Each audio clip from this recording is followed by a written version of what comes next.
berguna untuk kita semua. Yang terhormat Bapak Fatah Ilham Magister Pendidikan selaku dosen pemangku mata kuliah pengembangan pembelajaran PKN di SD, serta rekan-rekan mahasiswa yang kami banggakan. Puji syukur kita panjatkan kehadiran Allah Subhanahu wa Ta'ala karena atas rahmat dan karunia-Nya kita dapat berkumpul dalam kegiatan presentasi proposal dalam keadaan yang sehat dan semangat.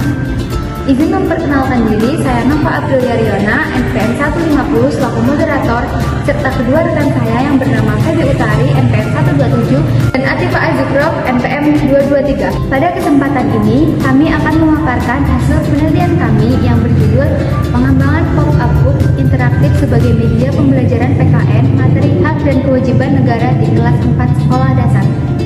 Latar belakang dari proposal kami yaitu pendidikan kewarganegaraan sangat penting karena membentuk karakter siswa agar cinta tanah air dan bertanggung jawab. Namun, fakta di lapangan menunjukkan bahwa materi seperti hak dan kewajiban negara dianggap membosankan karena penyampaiannya masih menggunakan metode konvensional seperti ceramah dan baca buku teks. Siswa kesulitan memahami konsep yang abstrak karena tidak ada media yang memvisualisasikan materi dengan baik. Nah, oleh karena itu, kami mengembangkan media pop-up book yang interaktif agar pembelajaran menjadi lebih menarik, menyenangkan, dan mudah untuk dipahami peserta didik. Kami menemukan beberapa masalah utama, yaitu yang pertama, minat belajar siswa terhadap PKN masih rendah. Yang kedua, konsep hak dan kewajiban negara terlalu abstrak bagi siswa. Ketiga, media pembelajaran yang digunakan masih terbatas dan belum mendukung gaya belajar visual dan kinestetik siswa. Keempat, pembelajaran belum menerapkan pendekatan student center. Dan yang kelima, pemanfaatan teknologi dan inovasi pembelajaran di PKN masih minim. Selanjutnya yaitu tujuan penelitian. Tujuan penelitian dibagi menjadi dua, yaitu yang pertama tujuan umum. Tujuan umum mengembangkan media pembelajaran pop-up book interaktif untuk materi hak dan kewajiban negara di kelas 4 SD. Meningkatkan kualitas dan efektivitas pembelajaran PKN melalui media yang menarik dan bermakna. Mengatasi kendala pembelajaran konvensional seperti rendahnya motivasi dan pemahaman siswa. Mendukung pendekatan pembelajaran aktif student-centered learning menjadi referensi bagi guru dalam menciptakan media pembelajaran kreatif dan relevan. Yang kedua yaitu tujuan khusus. Mengidentifikasi kondisi dan kendala pembelajaran PKN saat ini, menganalisis kebutuhan guru dan siswa terhadap media interaktif, merancang pop-up book sesuai kurikulum dan karakteristik siswa, menilai kelayakan media dari aspek desain, isi, dan kegunaan, mengukur efektivitas media dalam meningkatkan minat dan pemahaman siswa, dan menganalisis dampak media terhadap interaksi belajar siswa. Selanjutnya yaitu manfaat penelitian. Manfaat penelitian dibagi menjadi dua. Yang pertama, manfaat teoritis. Pengembangan ilmu pendidikan mendukung teori pembelajaran kontekstual dan konstruktivistik melalui media inovatif. Penguatan teori visual dan kinestetik memperkuat pendekatan belajar berbasis visual dan kinestetik. Kajian media pembelajaran memperkaya teori media pembelajaran cetak, interaktif, dan alternatif antara media cetak dan digital. Kontribusi untuk PPKN mendukung teori dan praktik pembelajaran PPKN yang lebih menarik dan efektif. Dua, manfaat praktis. Bagi guru, menyediakan media interaktif yang mudah digunakan, mempermudah penyampaian materi, mendorong guru berinovasi. Bagi siswa, meningkatkan minat dan motivasi belajar, membantu pemahaman konsep melalui visualisasi, mengembangkan aspek kognitif, efektif, dan psikomotorik.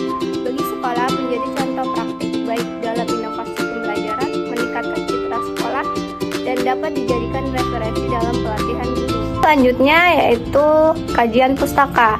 Yang pertama, media pembelajaran. Media pembelajaran adalah alat bantu belajar yang menyampaikan materi secara menarik dan efektif seperti pop-up book. Dan yang kedua, PKN di sekolah dasar.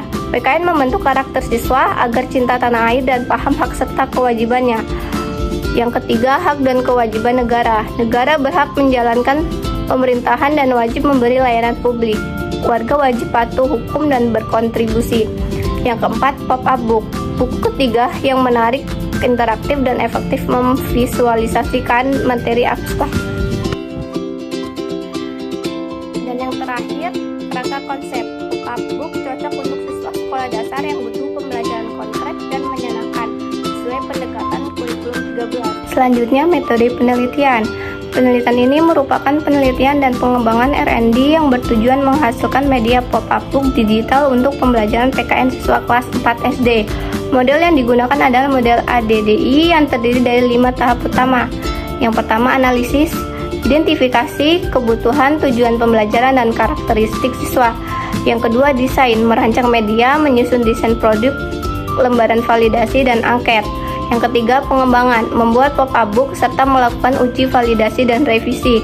Dan yang keempat, menguji cobakan media pada siswa melalui uji coba terbatas dan skala besar. Selanjutnya yaitu populasi dan objek penelitian. Populasi dalam penelitian ini yaitu siswa kelas 4 SD, guru PKN, ahli media dan materi. Selanjutnya, objek dalam penelitian ini yaitu pop-up book interaktif dan materi hak dan kewajiban negara. Berikutnya, definisi operasional. Pertama, pop-up book. Pop-up book interaktif yaitu media pembelajaran berbentuk buku 3 dimensi yang dilengkapi elemen visual dan interaktif, dirancang untuk menyampaikan materi hak dan kewajiban negara. Di kelas 4 di sekolah dasar. Lalu berikutnya ada minat belajar siswa, yaitu keinginan siswa untuk mengikuti proses pembelajaran secara aktif ditandai dengan perhatian partisipasi dan rasa antusias terhadap pembelajaran PKN. Lalu yang terakhir, pemahaman materi, yaitu kemampuan siswa dalam memahami konsep, hak, dan kewajiban negara setelah menggunakan pop-up book interaktif. Lalu berikutnya ada validitas dan reliabilitas data. Validitas yaitu untuk angket dan tes pemahaman. Validitas dilakukan menggunakan validitas isi dengan bantuan ahli atau expert judgment. Lalu validitas empiris diuji menggunakan korelasi person, produk, momen setelah uji coba instrumen dilakukan. Lalu berikutnya ada reliabilitas. Reliabilitas dilakukan menggunakan Cron-Batch Alpha untuk angket dan tes pemahamannya. Selanjutnya, teknik analisis data. Yang pertama, data kuantitatif, yaitu hasil observasi dan wawancara dianalisis dengan cara reduksi data, penyajian data dalam bentuk deskripsi naratif, dan penarikan kesimpulan. Selanjutnya, data kuantitatif, yaitu hasil angket minat belajar dianalisis menggunakan statistik deskriptif atau rata-rata dan persentase. Hasil tes pemahaman siswa, yaitu uji normalitas data untuk mengetahui distribusi data dan untuk mengetahui peningkatan pemahaman siswa yang sebelum dan sesudah menggunakan pop-up book dengan membandingkan data pretest dan post-test. Selanjutnya, penilaian validitas media dianalisis menggunakan rata-rata skor dari ahli media dan ahli materi. Selanjutnya yaitu jadwal penelitian. Yang pertama, analisis kebutuhan dilaksanakan pada minggu pertama. Yang kedua, desain pop-up book dilaksanakan pada minggu kedua. Yang ketiga, pembuatan prototype dilaksanakan pada minggu ketiga sampai minggu keempat. Yang keempat yaitu validasi dan revisi dilaksanakan pada minggu kelima sampai minggu keenam. Yang kelima yaitu uji coba dilaksanakan pada minggu ke-7 sampai minggu ke-9. Yang keenam, pengumpulan dan analisis data dilaksanakan minggu ke-10 sampai minggu ke-12. Yang terakhir, laporan akhir dilaksanakan pada minggu ke-13 sampai minggu ke-14. Hasil dan pembahasan. Pertama, analisis, mengidentifikasi kebutuhan siswa dan guru terhadap media pembelajaran yang dapat meningkatkan minat dan pemahaman siswa terhadap materi PKN. Hasil analisis siswa menunjukkan bahwa metode pembelajaran konvensional kurang efektif sehingga dibutuhkan media yang lebih inovatif. Yang kedua, desain, merancang pop-up book interaktif dengan elemen visual yang menarik dan materi yang sesuai dengan kurikulum PKN kelas 4. Dan desain buku ini mencakup ilustrasi, teks, dan elemen interaktif yang mendukung pembelajaran.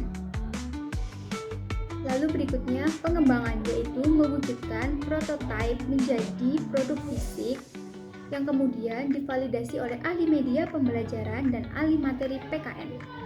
Validasi ini bertujuan untuk memastikan bahwa media ini memenuhi kriteria kelayakan dari segi desain, konten, dan interaktivitasnya. Lalu berikutnya ada implementasi, yaitu menggunakan media dalam pembelajaran melalui uji coba skala kecil dan skala besar. Hasil implementasi menunjukkan bahwa media ini mampu meningkatkan minat belajar siswa dan membantu mereka memahami konsep hak dan kewajiban negara. Lalu berikutnya ada evaluasi, yaitu mengukur efektivitas media melalui tes pemahaman siswa, menggunakan pretest dan post-test, serta angket untuk menilai respon siswa terhadap media. Lalu berikutnya hasil implementasi dan dampaknya. Hasil uji coba skala kecil dan skala besar menunjukkan bahwa buku pop-up book interaktif berhasil meningkatkan minat belajar dan pemahaman siswa terhadap materi hak dan kewajiban negara. Siswa memberikan respon yang positif terhadap tampilan visual buku yang dinilai menarik dan menyenangkan. Kesimpulannya adalah untuk meningkatkan kualitas buku pop-up interaktif PPKN, disarankan agar pengembangan konten dilakukan secara mendalam dan sesuai kurikulum, dengan bahasa yang sederhana dan contoh konkret.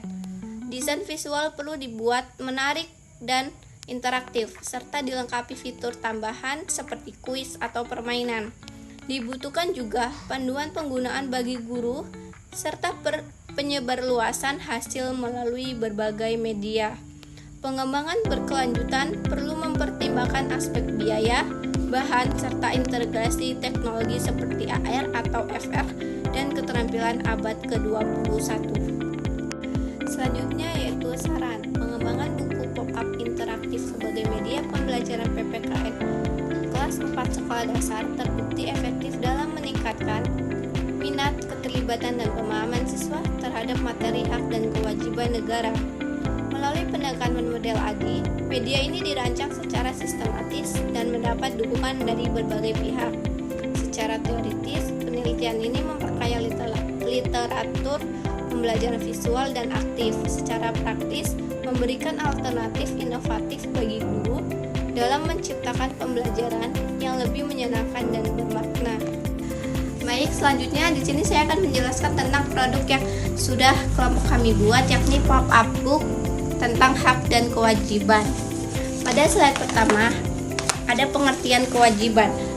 Kewajiban adalah sesuatu yang harus kita lakukan atau laksanakan dengan penuh tanggung jawab. Kemudian slide kedua, ada pengertian hak. Hak adalah sesuatu yang harus kita dapatkan atau terima. Pada slide ketiga, ada contoh hak anak di sekolah, yakni menerima pelajaran dari guru dengan baik. Pada slide terakhir, ada kewajiban anak di rumah, yakni membantu pekerjaan rumah atau menjaga kebersihan dan kerapihan di rumah.